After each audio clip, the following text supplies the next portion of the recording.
para o próximo bloco? Já falei o tema, né? Vamos vivenciar na prática de que forma podemos aplicar diferentes teorias para motivar e engajar os jovens nos esportes. E para esse bloco eu quero convidar ela novamente, a fundadora do Instituto Esporte e Educação, com na verdade com mais uma convidada, né, super especial, que faz parte da estrutura e construção do Instituto também. O espaço é todo seu, Ana, fica à vontade, a casa é sua. Obrigada. Rapidamente aqui, pessoal, vamos colocar, né, da onde que estão vindo esses sistemas e essas práticas das oficinas, né? Então, a gente tem aqui no Summit esse momento de oficinas práticas para trazer toda essa conversa, toda essa teoria com uma conexão, né, mais direta com a prática do dia a dia. E, enfim, nós temos aqui, nós no Instituto Esporte e Educação, temos essa experiência de 21 anos, né, 20 anos que o Instituto foi criado, e em cima de uma proposta, de uma inquietação que o esporte é um direito de todos, né? Eu tive esporte desde criança e sempre me achei uma privilegiada. E a gente, na prática, né, a gente tem escrito no papel, né, na nossa Constituição, essa previsão do direito de todos, mas não é garantido na prática e para isso é preciso políticas públicas. E preciso, enfim, como nós, como sociedade civil, a gente tem atuado no desenvolvimento de metodologias, de maneiras de ensinar o esporte para todas as crianças, né? Nossa missão é potencializar o desenvolvimento integral, né, humano que o esporte propicia, ampliando esse acesso qualificado à prática da educação física e de esporte por meio de métodos educacionais, né, e da influência nas políticas públicas em diferentes territórios. A gente vê o esporte educacional a partir de princípios. Então, a inclusão de todos, a construção coletiva, o respeito à diversidade, o rumo à autonomia e à educação integral. Então, esses princípios, eles orientam as nossas práticas de aulas de educação física, de esporte, e orientam todas as relações que a gente tem na metodologia do esporte educacional para além do esporte, especialmente nas relações humanas, relações com os nossos alunos e com as comunidades que a gente se relaciona. Então, a gente tem projetos de atendimento direto à criança, então a gente tem escolinhas de esporte, núcleos esportivos, que é como a gente chama em cidades aqui de São Paulo, Rio de Janeiro, Nordeste.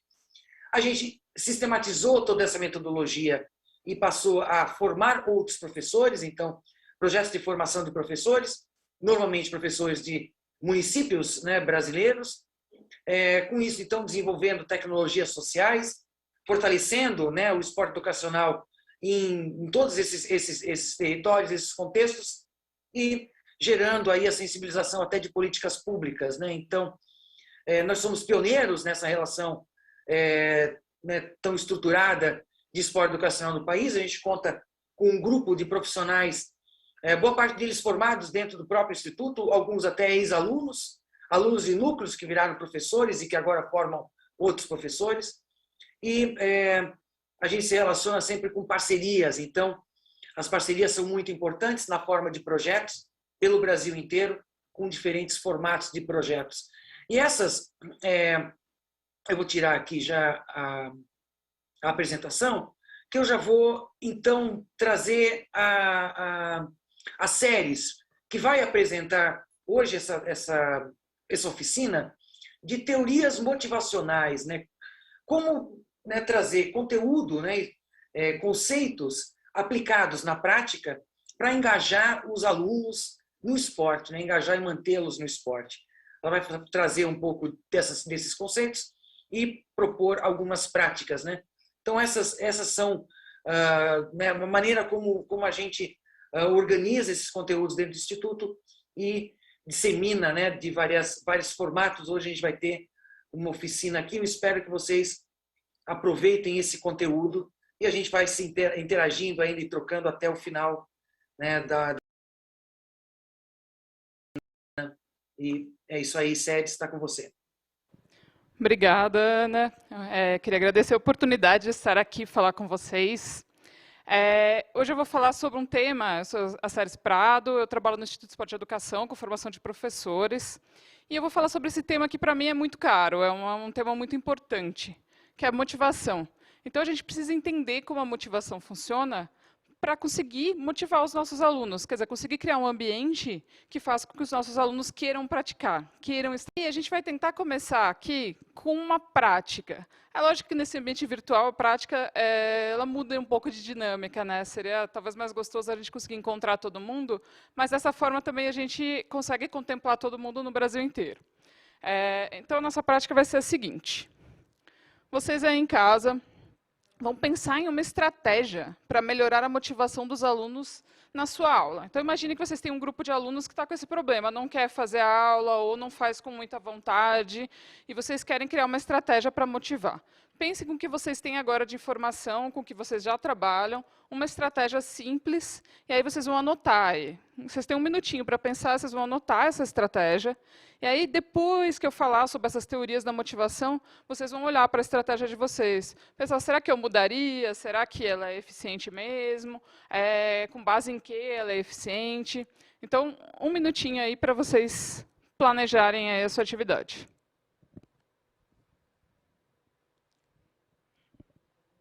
Então, lembrem, anotem.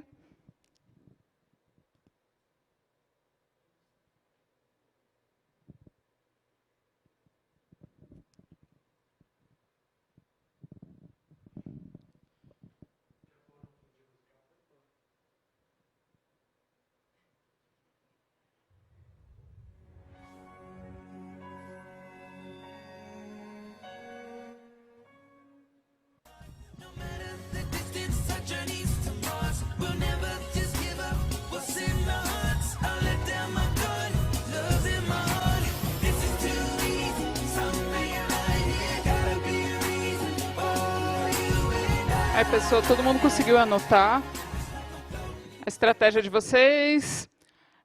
Deixem anotado. No final da aula, a gente vai retornar para essa estratégia. Então, tenham em mente o que vocês pensaram, e aí a gente vai conversar sobre isso. E aí eu vou apresentar essas teorias, algumas coisas que são muito utilizadas no esporte de rendimento, mas que a gente pode também pensar nas nossas aulas de esporte. Então, tem duas teorias que são muito utilizadas na psicologia do esporte, principalmente para pesquisar sobre a motivação. A teoria das metas de realização, que falam de como as nossas metas são, se elas são orientadas para o ego, para mim, para o que as pessoas acham de mim, para eu ser melhor do que os outros, ou orientada para a tarefa. Quer dizer, a minha meta é conquistar, é passar fazer um movimento, passar de uma numeração ou uma pontuação, quer dizer, conseguir atingir uma meta relacionada com o fazer, com a tarefa. E aí temos uma outra teoria, que é uma teoria da autodeterminação, que é uma teoria que pensa em que tipo de motivação eu tenho. E aí ela pensa em 3 necessidades psicológicas básicas, que eles estão testando e provando que todo mundo precisa dessas coisas, que são autonomia, pertencimento e competência. Quer dizer, ela tem que se sentir competente, se sentir pertencente e se sentir autônoma. As pessoas precisam disso. E aí você tem 6 tipos de motivação. Elas partem desde a desmotivação, até uma motivação mais externa, que vem dos outros, vem de uma premiação, vem de alguma coisa externa, até uma motivação intrínseca, que é uma motivação interna, que é a motivação do eu gosto dessa atividade, por isso eu vou fazer, porque eu quero. Ninguém está me mandando fazer, eu quero fazer. E aí eles provam que essas motivações elas têm uma diferença de qualidade entre elas. E aí o foco dessas duas teorias é no tipo da motivação, e não na quantidade. Eu sou muito motivado, sou pouco motivado. Não, como eu sou motivado? Qual é a qualidade dessa motivação? Começando com essa teoria das metas de realização, esse autor, Duda, em 92, eu vou mostrar depois a referência, esse texto é muito legal, que ele explica bem essa teoria. E ele fala das orientações das nossas metas. Então, a pessoa que tem uma orientação muito voltada para a tarefa, ela quer fazer atividade, ela está voltada para a atividade em si, ela não está olhando se o coleguinha está fazendo melhor do que ela, se ela é a melhor da turma, se a mãe está assistindo. Ela quer fazer, porque ela acha legal a tarefa, porque ela tem um desafio ali naquela tarefa, ela quer conquistar alguma coisa. Então, ela não se compara consigo mesma. Mês passado eu não conseguia fazer, hoje eu consigo. E ela consegue se motivar muito melhor assim, porque ela vai indo para frente, ela vai tentando aprender cada vez mais. E aí tem a orientação para o ego, e ela depende da comparação com os outros. Se eu sou melhor que o meu colega, ou eu sou pior? Eu sou o melhor da turma? As pessoas estão batendo palmas para mim? Meus pais estão vindo ver e estão adorando? Estão falando que eu sou muito bom? O professor está me elogiando? E aí tudo isso é muito instável. Se você perde em relação aos outros, você começa a ser pior, o seu professor para de te dar parabéns, de repente você se desmotiva. Você já não está mais tão motivado para isso. E as duas orientações elas podem estar presentes ou ausentes. Eu posso gostar da atividade, querer realizar, e também querer que meu pai bata palma para mim, que o meu professor me ache muito bom, me elogie. Então, você não sempre está ou só para a tarefa ou só para o ego. E, na verdade, o melhor de tudo, quando a pessoa está no seu melhor desempenho, é quando ela tem ambas as orientações. Quer dizer, ela está muito orientada para a tarefa e ela também tem a orientação do ego, quer dizer, ela quer conquistar.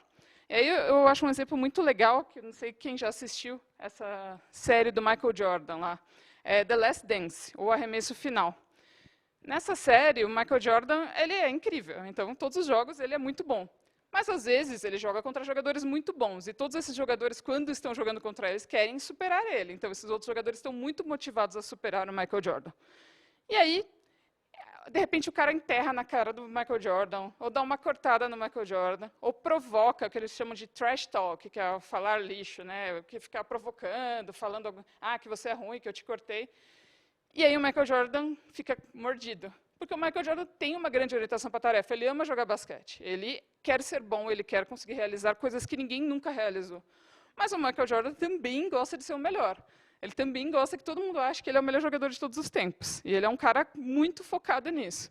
E aí, quando junta a orientação para a tarefa mais a orientação para o ego, são os melhores jogos do Michael Jordan. E na série fica bem claro isso. Eu joguei lá mais ou menos, o cara me provocou, no próximo jogo eu destruí. E todos os grandes jogos dele tinham uma provocação. Alguém pisou no calo dele, e aí ele teve as duas orientações juntas, e ele teve melhor desempenho. Ele consegue ter esse desempenho sempre? Não, ninguém consegue. Então, essa orientação para o ego ela não é muito permanente, ela é momentânea. E aí, uma não exclui a outra, como a gente pode ver. E aí, essa outra teoria da autodeterminação ela tem algumas coisas muito parecidas. Quando a gente pensa na teoria da autodeterminação, que é do Deci, do Ryan, desde a década de 70 eles estão discutindo esse foco na qualidade da motivação, em vez da quantidade. E eles criaram essa escala, uma escala que vem da menos interna para mais interna de todas as motivações. Quer dizer, eu estou motivado por mim mesma, é a mais forte de todas as motivações. Ou eu estou motivada porque eu quero ganhar alguma coisa, ou porque eu quero ganhar prestígio. E as motivações internas são chamadas de mais autodeterminadas. Eu determino a minha motivação. Eu sou motivada por mim mesma. E elas são mais estáveis. Se eu mesma estou motivada por mim mesma, é óbvio que é mais estável isso. Eu vou estar sempre motivada, porque eu gosto dessa tarefa, porque eu gosto de fazer isso. Agora, se eu estou fazendo isso porque eu quero ganhar medalha, a partir do momento que a medalha não é mais fornecida, ou eu não tenho chance de ganhar medalha, eu me desmotivo. Então, eu tenho uma motivação muito externa. Só estou motivada por uma coisa externa, não interna. Então, elas são menos estáveis, as motivações externas. Não são que elas são mais fracas, ou a pessoa não vai ter um bom desempenho se ela tiver uma motivação externa, mas é que, provavelmente, ela não vai conseguir perseverar por muito tempo. E aí, eles descobriram que as pessoas têm 3 necessidades psicológicas básicas. E quando a tarefa supre essas necessidades psicológicas básicas, as pessoas têm uma motivação mais interna. Então, eu gosto de fazer essa atividade porque ela supre o que eu preciso. Essa é a minha necessidade psicológica básica. E aí ela é mais autodeterminada. Está me suprindo, então eu faço a atividade. E aí, da mesma forma, a gente pode ter motivações mais e menos internas combinadas. E se a gente tem uma combinação de motivações, provavelmente, imediatamente, ela é mais forte. A gente consegue ter um desempenho legal quando a gente tem a motivação interna, mas também tem alguma motivação externa que fortalece. E aí eles criaram essa ideia aqui do contínuo da autodeterminação. Então, a gente tem uma tabela aqui, que é uma progressão da mais instável, que está para lá, para mais estável, que está para cá, para a direita. E a gente começa com a mais instável, que é a desmotivação. Nesse caso, a pessoa não está motivada. Tem aqui um mocinho triste aqui em cima. É ausência de regulação intencional. Eu não quero fazer, não tenho prêmio, não tenho castigo, eu não quero, e eu provavelmente não vou fazer essa ação, porque eu não estou motivado para fazer, é desmotivação. É a ausência total de qualquer motivo para fazer a ação. Aí a gente começa com as motivações mais extrínsecas, elas vêm de fora. E a gente tem a regulação externa. Então, contingências de recompensa ou punição. Então, uma motivação totalmente controlada. O meu aluno só vem porque, se ele não vier, ele vai reprovar por falta. Aí, provavelmente, ele vem na minha aula só por causa disso. Ele não quer fazer a minha aula. Ele só vem na minha aula porque, senão, ele vai reprovar por falta. Ou eu vou dar um prêmio, ou o pai ou a mãe vão dar um prêmio. Se ele for o melhor aluno, tiver 10 em todas as disciplinas, ele vai ganhar a viagem para a Disney no final do ano. E aí ele tem uma motivação totalmente externa, ele não quer fazer sua aula. Mas ele vai fazer porque alguém vai dar um prêmio para ele, ou ele vai tomar um castigo, vai ser reprovado. Só por isso. Se você tirou o castigo, tirou a recompensa, a pessoa não vai mais querer fazer a ação, porque ele só tinha esse motivo externo. A gente passa para um pouquinho mais interno. É uma regulação introjetada. Então, a minha autoestima depende desse bom desempenho. Eu envolvo o meu ego. Então, uma motivação que ela é moderadamente controlada, não é tão direto, isso é um prêmio. Mas eu gosto desse professor e quero que ele goste de mim, então eu preciso ir bem na aula dele. Aí a gente vê um leãozinho aqui, que ele é o ego, ele todo bem vestido, tal, no desenho. Essa é a ideia do aluno que os pais eles valorizam, por exemplo, o esporte. E aí ele entende que, se ele praticar esporte, os pais vão gostar, vão ficar felizes. Ou ele vai ser bem visto na escola, ou se ele jogar bem, ele vai ser bem visto pelos coleguinhas, eles vão incluir ele no grupo ali, porque ele joga melhor.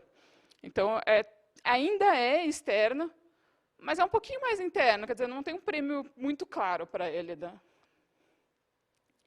E aí a gente começa a ir cada vez mais estável.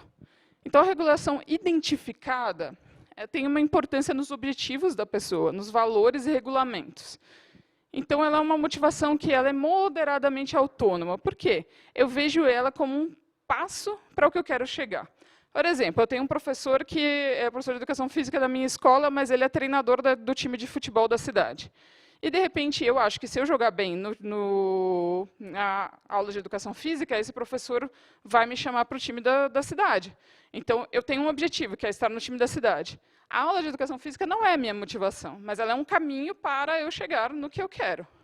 Ou eu quero ser o melhor aluno da escola. Quero ter a melhor nota em todas as disciplinas, porque eu acho importante isso para mim, ser o melhor da escola. E aí eu vou fazer, não porque eu gosto da aula de educação física, mas porque eu preciso tirar 10 na aula de educação física também, e eu preciso estar com 100% de presença na aula de educação física também, porque o meu objetivo final é aquele prêmio de melhor aluno da escola no final do ano. Aí, a gente chega nessa regulação integrada. A regulação integrada, ela talvez seja, para o professor criar, a melhor motivação. Porque, a partir daqui, já é muito mais do indivíduo e do interesse dele pela tarefa do que do próprio ambiente ou do próprio professor. Então, a regulação integrada é quando aquela ação ela combina com os meus valores. Eu posso não gostar tanto assim, mas os meus valores eles estão naquela ação. Então, eu acho que exercício é importante. Eu acho essencial fazer exercício, eu acho que o movimento é importante. E aí, como o meu valor é esse, eu vou fazer aula de educação física também. Ou eu tenho um valor tão importante do que a escola é um lugar importante para mim, eu fui criada numa família que acha que a educação é importante, que eu tenho que ir bem em tudo, eu tenho que participar de tudo, eu tenho que fazer tudo o que a escola propõe. Isso é importante para mim. E aí, por isso, eu vou participar dessa aula com toda a vontade e afinco, porque é importante para mim, é um valor meu. Aí não é um passo para alguma coisa, aquilo sim é um valor meu. E ela é uma motivação autônoma, é uma motivação bastante estável, porque quando algo que eu faço combina com o que eu tenho como valor, é muito estável, é muito importante para mim. E a última, que é a motivação intrínseca. Esse é um interesse e um prazer pela tarefa. Eu gosto de fazer essa tarefa. Ela é uma motivação que ela é autônoma e ela é inerente àquela tarefa. Eu gosto da educação física. Eu assisto todas as aulas pensando que daqui a pouco vai ser aula de educação física e essa aula é que eu gosto de fazer. Eu gosto de jogar futebol. Eu gosto de jogar handebol. a molecada que joga futebol na rua. Eles podem passar a tarde inteira jogando futebol e você pode fazer o que for, eles vão continuar querendo jogar futebol, porque eles gostam disso. É muito difícil para a gente criar essa motivação intrínseca. A gente tenta criar um ambiente que seja gostoso, a gente tenta criar um ambiente que a nossa aula é algo que a criança espera ir lá fazer, e queira fazer, e não importa o que ela está aprendendo, para ela não importa, porque ela gosta de fazer aquela ação. Você pensa no que ela está aprendendo, mas ela vai pensar em fazer porque ela gosta. Então, a gente procura essa motivação intrínseca, mas, às vezes, a gente chega na regulação integrada e a gente pensa que é importante. A gente já chegou num papel ali que é bem estável. E aí, a gente pensando na educação física escolar, a gente precisa de motivações estáveis. Porque a gente não quer que o cara jogue hoje, a gente quer que ele jogue para o resto da vida. A gente não quer que ele se movimente hoje, a gente quer que ele goste de se movimentar para o resto da vida dele. Ele acha isso importante ou ele curta fazer isso. E aí, para chegar em ambientes e construção de ambientes, para motivar, quer dizer, ambientes que façam que as pessoas tenham motivações mais internas, a gente entra no que esses dois pesquisadores descobriram sobre as necessidades dos seres humanos. Então, os seres humanos, eles têm necessidades. As físicas são muito conhecidas. A gente tem fome, a gente tem sede, a gente precisa de abrigo, precisa de proteção térmica para não congelar, a gente precisa de atendimento médico. São várias coisas que, se a gente não tiver, a gente fica doente. A gente precisa delas para a nossa saúde. E a gente tem necessidades psicológicas básicas. E eles pesquisaram com várias culturas, várias faixas etárias, e eles descobriram que, aparentemente, até onde a vista alcança, realmente todo mundo tem essas necessidades. Essas necessidades são de autonomia, pertencimento e competência. O que isso significa? Autonomia, no caso deles, não é independência. Eu faço tudo sozinho, eu consigo fazer tudo sozinho. Não é isso que eles consideram autonomia. Autonomia é participar do processo decisório, é ter opções e escolher, poder escolher. Pertencimento é ser um membro valorizado de um grupo, é ter conexões, é ser alguém dentro desse grupo. Não só, eu sou da turma 4C da escola. Não, eu sou uma pessoa da turma 4C, eu tenho uma importância, eu tenho um papel nessa turma, as pessoas me respeitam, e isso faz com que eu me sinta pertencente. E competência é saber que você consegue fazer ou ter a plena noção que você consegue aprender algo. O professor propõe um negócio, eu talvez não consiga fazer hoje, mas se eu sinto que eu consigo aprender e que em algum momento eu vou conseguir fazer isso é muito importante. A pessoa precisa disso. Não necessariamente consigo fazer agora, mas sentir-se apto a aprender a fazer. E as atividades mais autodeterminadas são as que satisfazem essas necessidades. Então, se a gente pensar na molecada jogando bola, se a turma não me recebe bem lá, eu não me sinto pertencente àquela turma, eu não vou ter a mesma vontade de jogar bola. Se eu não me sinto autônomo, chegam lá e falam, as regras são essas, eu não concordo com elas, eu também não vou me sentir bem de jogar. Ou se alguém falar, olha, filho, a gente não quer você aqui em casa, vai jogar bola lá na rua. Pronto, já diminuiu a minha vontade de jogar bola na rua, porque eu não tinha opção. Os pais chegaram e falaram, você vai lá na rua jogar bola. É diferente de eu falar, pai, mãe, eu quero ir lá jogar bola na rua. E aí, a necessidade de competência. Então, se a criança não se sente competente, não consegue jogar bola, provavelmente ela não vai ter a mesma motivação para jogar. E aí, essas atividades que suprem essas necessidades, elas satisfazem por si mesmas. Então, elas não são meios para um fim. A pessoa faz porque é gostoso. Basicamente, a gente busca atividades que as crianças sintam que são gostosas para elas, que são legais. Se a criança sair da nossa aula e falar, nossa aula foi legal, aí ela vai estar motivada para vir de novo. E aí, como a Ana estava comentando, né, o Instituto de Esporte e Educação, a gente trabalha com alguns princípios. E eu já estudava essas teorias antes, e os princípios, para mim, eu trabalho ensinando eles para professores, né? Os princípios, para mim, eles são muito relacionados a essas teorias, e eles promovem muito essa satisfação das necessidades básicas. Então, se você pensar, primeiro, autonomia. A gente tenta fazer com que o aluno tome decisões, participe do processo. Então, a gente sempre tenta promover a autonomia e satisfaz a necessidade de autonomia. Inclusão de todos e respeito à diversidade. A gente trabalha sempre para incluir, então, pertencimento e também valorizar cada indivíduo dentro desse grupo. Então, a gente trabalha com pertencimento na questão do respeito e valorização da diversidade. Então, cada pessoa é importante dentro do processo. E a gente tenta sempre fazer atividades que todos se sentam competentes, todos consigam fazer. Isso é muito importante. A gente trabalha muito nesse sentido, que a gente tenta fazer com que todos tenham chance de sucesso. E aí isso faz parte da capacidade de competência. A construção coletiva. A gente trabalha autonomia na construção coletiva, o aluno decide, ele também tem opinião, ele também tem voz, e também pertencimento. Eles vão construir juntos, junto com o professor. Todos fazem parte de um grupo que vai construir essa aula juntos. Então, isso é muito importante e satisfaz essas duas necessidades. Educação integral. Educação integral é tudo. Educação integral, quando a gente pensa em uma inteligência social, então o aluno vai ter ali a capacidade de pertencimento. Quando a gente pensa na aprendizagem motora, aprendizagem cognitiva, a gente pensa na sensação de competência, eu estou aprendendo, logo eu me sinto mais competente. E quando a gente pensa na inteligência interna, quer dizer, eu entender eu mesma, conseguir me compreender, conseguir compreender minhas emoções, a gente está pensando muito em autonomia, eu saber quem eu sou.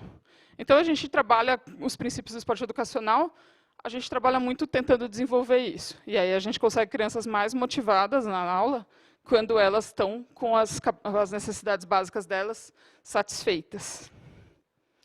E aí, agora a gente vai fazer um quiz, vai aparecer na plataforma para vocês. São 2 perguntinhas. A primeira pergunta é um questionamento, quero que vocês respondam sinceramente o que vocês acham. Oferecer as medalhas de participação. Então, todo mundo vai no evento, e aí no evento todo mundo recebe medalha. Vocês acham que isso ajuda a motivar? Ajuda que elas tenham uma motivação mais interna?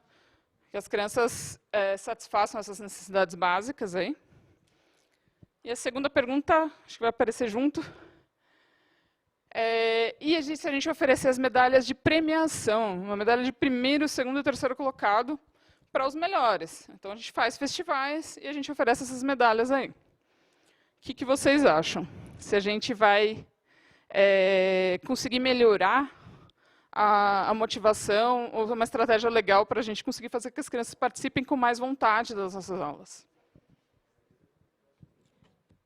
Enquanto vocês respondem aqui, eu vou continuar com mais algumas coisinhas aí.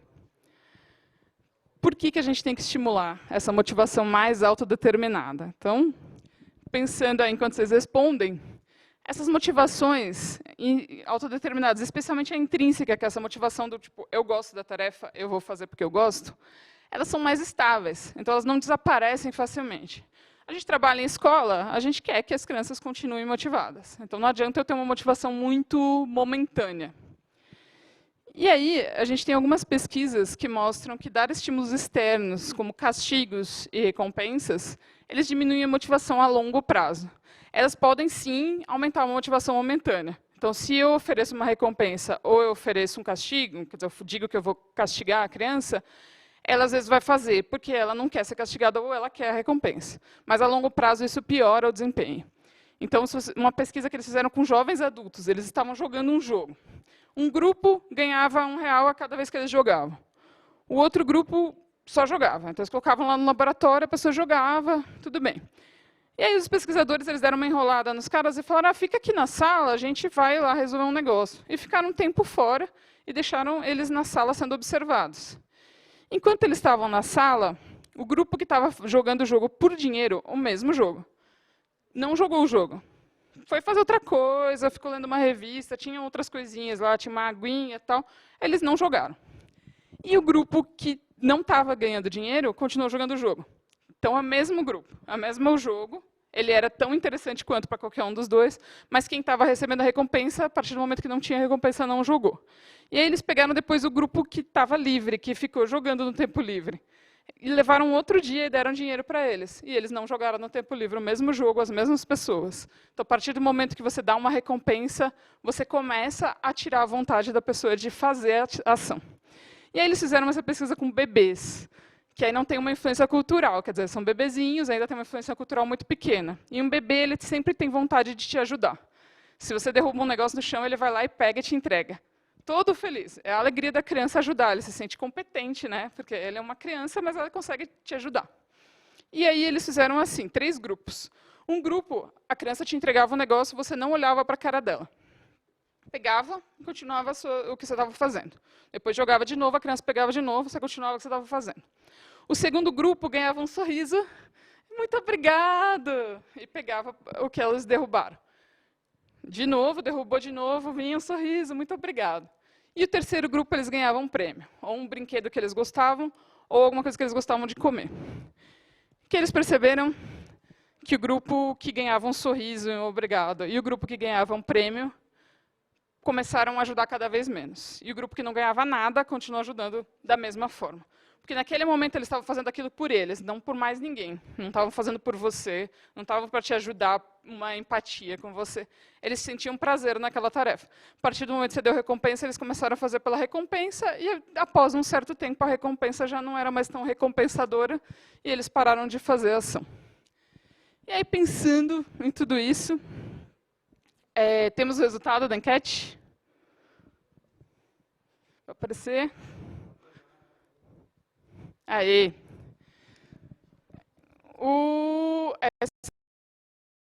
Essa medalha de participação? Medalha de participação. 12% acha que a medalha de participação não melhora a motivação. 87,69% acha que sim. E a segunda pergunta?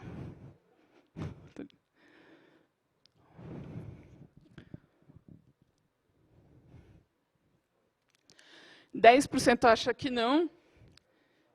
89,39% acha que sim, que a medalha de premiação ajuda a motivar. E aí vamos para a nossa conclusão aqui. Essa pergunta é um pouco difícil de responder, como sim ou não. Por quê? Tudo depende da forma com que você faz isso. Então, se você for pensar, para as pessoas que ganharam o primeiro, segundo, terceiro, elas tiveram ali um ganho de competência, nessa sessão de competência. Então, provavelmente, elas vão se motivar porque elas receberam ali uma sessão de competência. Mas, a longo prazo, isso pode prejudicar elas. A medalha de participação ela não traz essa sensação de competência, mas talvez traga um pouco de pertencimento para as crianças. Mas tudo depende da ênfase que você dá. Então, quando você dá a premiação e diz para a criança, não, vai no festival, vai ter medalha de participação, todo mundo vai ganhar medalha. Aí você está enfatizando a premiação. Provavelmente no primeiro ela vai, no segundo ela vai, no terceiro ela já não quer mais a medalha, entendeu? E ela está indo só por causa da medalha. Então ela não quer mais, ela não vai ter mais tanta vontade de ir. A mesma coisa com a medalha de premiação. Vamos lá, a gente vai ganhar o primeiro lugar, a medalha de ouro. Às vezes, mesmo a de prata já não vai motivar tanto a criança, porque ela quer o ouro, entendeu? Ela quer aquele máximo, eu quero ser o melhor de todos. Então, se a gente não enfatiza a medalha, porque a medalha é inerente do esporte, né? Ela está em todos os lugares, qualquer competição, ela assiste a Olimpíada, ela assiste um campeonato. Aquilo é inerente ao esporte. Mas a gente não pode enfatizar isso, especialmente quando a gente trabalha na educação física escolar, porque a gente quer que todos se motivem. Se eu enfatizo o melhor, eu tenho um melhor e 10, 15 que não foram o melhor, 10, 15 que não ganharam o ouro. Então, a gente precisa sempre buscar uma ênfase na tarefa, buscar uma ênfase no fazer, no participar, no estar lá, e o quanto é gostoso participar, o quanto é gostoso estar lá, e não a premiação. Então, não deem mais medalha? Não, não é isso. Mas a gente não pode transformar a recompensa como o único motivo da criança fazer a atividade. A gente tem que tomar esse cuidado sempre. E aí, a gente vai pensar agora na nossa ação lá atrás. Então, quem anotou aí, olha a estratégia que vocês pensaram no começo da aula. Vocês acham que ela vai ser eficiente? Vocês hoje, agora, depois de ouvir tudo isso, vocês continuam achando, vocês mudariam alguma coisa nessa ação? E qual necessidade psicológica básica ela vai suprir em seus alunos? Veja se vocês conseguem encaixar a ação de vocês em alguma dessas caixinhas aí. Se vocês acham que uma ou mais caixinhas, né? Se ela vai melhorar a autonomia dos meus alunos, se ela vai melhorar o pertencimento, vai fazer com que eles se sintam pertencentes, ou se ela vai fazer com que eles se sintam mais competentes. E aí agora a gente vai convidar, então, algumas pessoas para comentar a atividade que eles pensaram, né, a estratégia deles. Vamos começar pelo Alessandro Conceição, de São Paulo. Aqui eu estou, acho, na frente deles. O Alessandro, vai aparecer aí? Tudo bom, Alessandro? Acho que está... Tudo bom? Comenta aí qual que foi a estratégia que você pensou. Qual foi a estratégia que você pensou e o que você acha dela agora? Como que você avaliaria?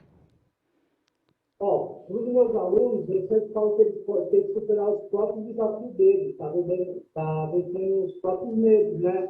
Durante as aulas de educação física. Porque muitos deles têm pelo menos tentar, já coloca um peso na própria cabeça que não vai conseguir, né? Eu trago para eles, ó, vamos tentar, vamos fazer, e é muito gratificante quando eles superam os próprios desafios. Vou dar o exemplo das crianças que não sabem nem bater corda, nem pular corda.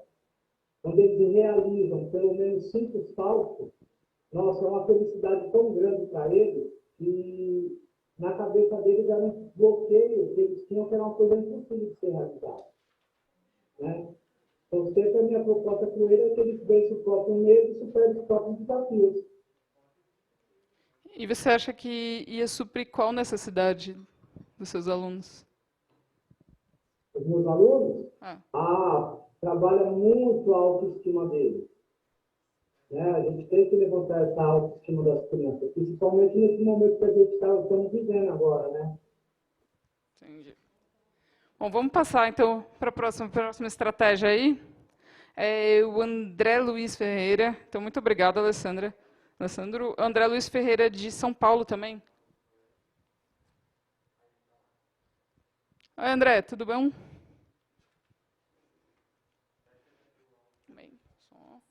Olá, tudo bem? Boa noite. Inclusive, eu estava aqui no bate-papo. Eu acho importante o trabalho, sim, para que todas as crianças, né, adolescentes, eles se mantenham efetivos no pós-competição também. Porque, como a medalha de participação, estava conversando aqui no grupo com o pessoal, a medalha de participação ela não serve só para aqueles atletas que participaram, que lá na frente podem ter uma frustração de que, tipo, eu não posso ser um atleta. É bem importante manter a conversa com todos de que nem todas as pessoas vão conseguir ser atletas e principalmente de alto rendimento, né? Porque o alto rendimento é um grupo bem seleto. É um grupo vamos dizer que seria a minoria das pessoas que conseguem chegar naquele grupo seleto ali, independente do esporte, do futebol, do vôlei, do basquete, da natação, do tênis. É um grupo bem seleto, com exceção de algumas modalidades, por exemplo, que, na minha opinião, corrida, né? O kart é um esporte que é mais caro, então já não é todos que vão ter a oportunidade de vivenciar isso, mas podem estar chegando ali por outros meios, de acordo com a vocação de cada indivíduo.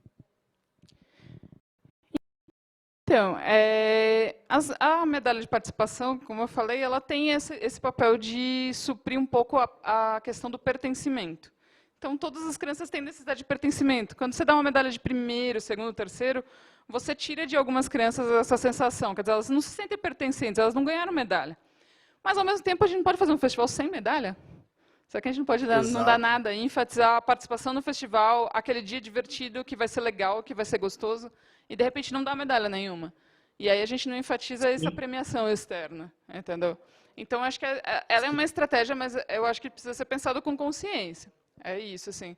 Essa estratégia que você tinha pensado inicialmente, de dar medalha de participação? Sim, era a estratégia que eu pensaria, porque eu penso, mas sem essa colocação de primeiro, segundo e terceiro, seria realmente medalha de participação para todos os atletas. Por exemplo, esses dias eu estava em uma escola e uma ação que as professoras fizeram é que estavam dando medalha para todos os alunos em homenagem às Olimpíadas, porque as crianças estavam voltando, né? Então, estava explicando o porquê da medalha, a competição, o porquê da competição de uma prova. E aí todas as criancinhas ficavam, olha, tio, eu fui campeão, o outro, olha, tio, eu fui campeão. Então, todos se sentiam campeões. Não tinha aquele que era o último e nem aquele que era o primeiro. Todos eram campeões apenas. Acho que é interessante esse seu relato, realmente porque é essa sensação de pertencimento mesmo. E aí são todas as crianças. E é muito importante essa visão, de que, como professores de educação física, especialmente, temos que pensar que todas as crianças têm que se sentir pertencentes, quer dizer, todas têm que estar motivadas. Então, obrigada, André, pela participação. Nada. Acho que a gente já está com o nosso tempo estourando aí. Vamos partir para uma conversa final. Agradeço para os dois que participaram, a estratégia de vocês. Eu acho que não tem certo ou errado, a gente tem que pensar sempre nos nossos alunos, tem que ser muito específico com o grupo que a gente tem. Vou dar algumas sugestões, coisas simples que a gente pode pensar para estimular a motivação. E a gente não fala nem que eu vou motivar os outros, né? Ninguém motiva ninguém, mas é criar um ambiente motivador, criar um ambiente que as crianças se sintam bem e que elas tenham as necessidades delas alimentadas. Então, a gente pensar em dar opções, então dar oportunidades de escolha coerentes com os objetivos e tarefa. Então, não é, vamos fazer qualquer coisa, eu quero ensinar basquete, eu vou falar, que esporte vocês querem praticar? Não, eu estou ensinando basquete, vamos pensar, dou proposta de 1, 2 jogos. Tal. Sei lá, quando eu estou alimentando a minha sobrinha, eu tento dar opções para ela, mas eu não falo para ela o que você quer comer. Ou falo, você quer um chocolate? Eu vou que ela vai falar que sim, né? Aí eu pergunto, você quer uma cenoura ou você quer um brócolis? Eu dou para ela opções coerentes dentro do que eu quero que ela coma, e ela vai se sentir mais motivada a comer porque ela escolheu o brócolis ou ela escolheu a cenoura, entendeu? É um feedback claro, então a pessoa sabe exatamente o que ela tem que fazer para obter sucesso. Ela tem que fazer parte desse processo, ela tem que entender o que ela tem que fazer. É muito confuso para a criança quando ela faz o que ela acha que é certo e toma bronca. Então, o nosso feedback tem que ser muito claro. Olha, o que eu espero de você é isso. O que é sucesso na minha aula? É isso. Não é o ser o melhor, mas é participar bem, é respeitar os outros. Isso tem que ser muito claro para a criança. Às vezes, a gente pode pensar em um festival com outras premiações, não primeiro, segundo, terceiro, mas pensar um festival que tem o fair play, tem o cara que é mais legal, tem o cara que fez mais passe para o gol, e etc. Mas ele tem que estar claro. Eu não posso chegar no final do festival e começar a dar um monte de prêmio que a criança não sabia que existia. Ela tem que saber o processo, o que é sucesso dentro da minha aula. E a criança tem que ter isso muito claro. E aí, estimular um ambiente acolhedor. A gente falaram muito do acolhimento, né, quando a criança não está bem no esporte. Então, estimular que o ambiente seja acolhedor e demonstrar o apreço pela contribuição de cada um. Então, a criança vai se sentir pertencente se eu disser, você é importante nesse grupo, você é importante por causa disso, disso, disso. E aí, você é uma parte importante. E aí, isso tem que ser individual. Todo mundo tem que se sentir pertencente ao grupo. Estabelecer metas individuais e em grupo, que sejam possíveis e desafiadoras. Então, é legal, no começo do mês, eu falo que eu vou ensinar e eu falo para as crianças, o que você quer aprender? A gente vai fazer basquete, eu não sei bater bola e correr ao mesmo tempo. Então, até o final do mês, eu quero aprender a bater bola e correr ao mesmo tempo. Mas o meu colega já sabe fazer isso, então ele vai tentar aprender a bandeja. E, para ele, o objetivo é esse. E cada um tem que tentar atingir as suas próprias metas.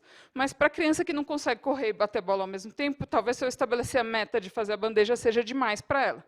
Então, a gente tomou esse cuidado de estabelecer metas que sejam possíveis. Ela vai conseguir realizar, mas ela precisa se esforçar. Então, tem que ser desafiadora. Se for muito fácil, também não motiva. Eu não vou me sentir competente de conseguir andar, porque eu, Séries, ando há muitos anos. Então, eu não vou me sentir competente porque eu consigo andar, mas uma criança de 1 ano vai se sentir competente porque ela consegue andar já. E ela já vai se sentir competente por isso, porque ainda ela está aprendendo. E a gente vai progredindo essas metas gradualmente, individualmente e coletivas também. Então, pensar o que o nosso grupo quer fazer.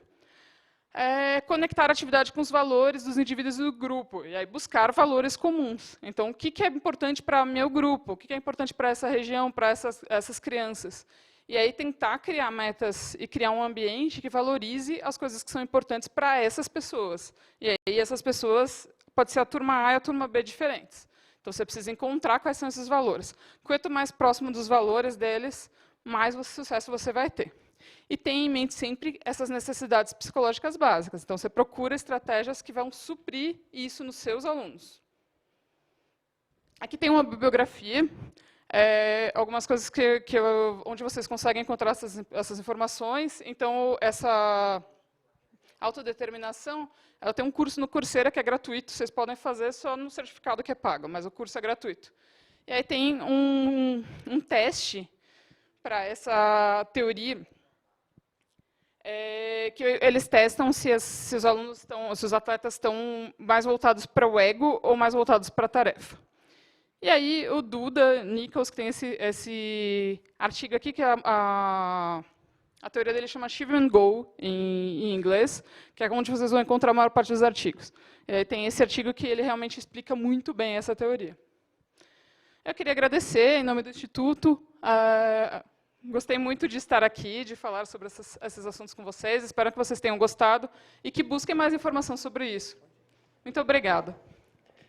Séries, muito obrigada a você por esse conteúdo muito necessário, porque a gente fica, às vezes, muito na teoria, né? E trazer essa vivência, trazer essa prática para os professores colocarem em prática nas aulas deles, Obrigada a você e obrigada, Ana, também. Muito obrigada. Até a próxima. Sensacional, hein, gente? Muito bom. A gente já está na nossa reta final, mas eu ainda tenho alguns avisos para vocês.